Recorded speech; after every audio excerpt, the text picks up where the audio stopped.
თველისთვის 2014 წელს მოხდება როგორც თეთრი, ასევე წითელი ყურძნის სუბსიდირება. დღეს სოფლის მეურნეობის მინისტრმა და ღვინის ეროვნული სააგენტოს თავმჯდომარემ კახეთში ადგილობრივ ხელისუფლების წარმომადგენლებთან შეხვედრა გამართეს. ღვინის ეროვნული სააგენტოს თავმჯდომარემ წარმოადგინა პრეზენტაცია მოახლოებული რთველის ღვინის ძიებებთან დაკავშირებით.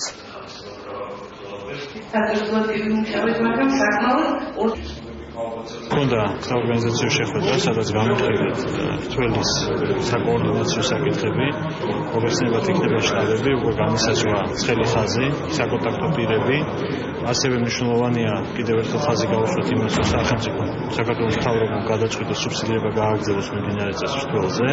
იმ შემთხვევაში თუ გადაეხდიან ლარს, თეთრ იქნება 25%, თეთრ.